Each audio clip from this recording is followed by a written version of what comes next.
Hello, this is Dr. Christy Patton-Lukes, a chemical engineering professor at Missouri S&T.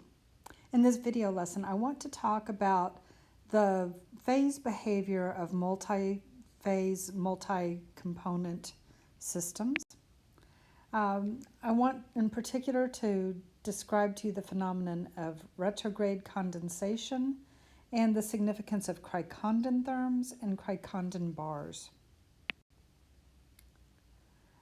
So what I've got shown here is a pressure temperature diagram for a mixture, and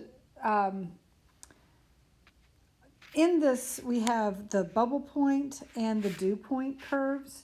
The bubble point is the one that is essentially at the higher pressures, it's the upper one, and the one at the lower pressures or higher temperatures is the dew point curve. So remember that bubble point is where you first get that first bubble of vapor forming in a liquid, and dew point is where you get that first drop of liquid forming in a gas. And the critical point is where these two mix. And the thing is that that point could fall anywhere on this curve. It could be more to the top, more to the right. It could be anywhere. Now, regardless where the critical point falls, if there is a pressure that's higher than the critical pressure, this is called the Cricondenbar, the maximum pressure. If you have a temperature, a maximum temperature greater than the critical temperature, that is called a Cricondentherm. So in a mixture, you can in fact have temperatures or pressures higher than the critical point. This is particularly important if you work in the oil business. So if you have an oil reservoir, basically the pressure that it is currently at when you discover it is the maximum pressure. And as you take some of the oil out and lift it to the surface, then you're going to decrease the pressure and temperature. As that pressure is decreasing, if you follow this diagram from 1 to 2, what you're going to see is that the liquid begins to approach the bubble point, in this case, and form vapor. Okay? Over time, as you continue to remove oil, you will drop the pressure in the reservoir itself. And what's going to happen is that this, in effect, changes the type of material that you're bringing out of the well. And so you go from point 1 to point 2 to some place inside, maybe point 3, where you have liquid vapor mixtures.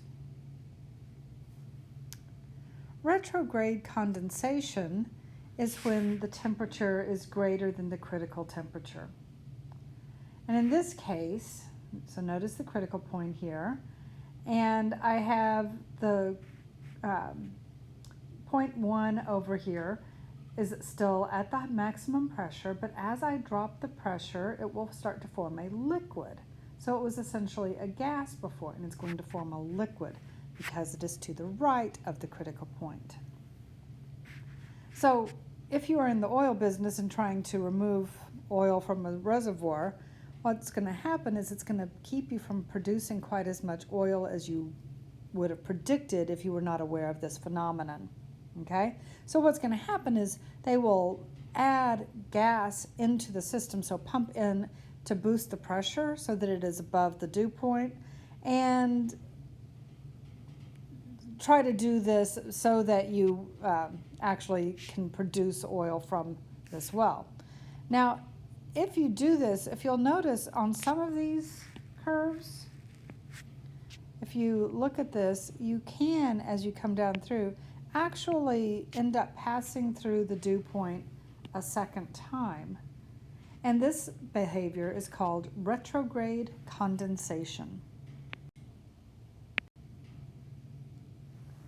Now again, recognizing that the critical point can happen a lot of different times, but these cases where you have retrograde condensation typically look a lot like this. So we have liquids at high pressures and low temperatures. We have vapors at high temperatures and low pressures. And if we have the critical point Cricondenbar and Cricondentherm relatively placed as shown here, in this region where you connect the Cricondenbar to Cricondentherm, you can end up with retrograde condensation happening. So when you select a point here, you can end up passing through the dew point twice.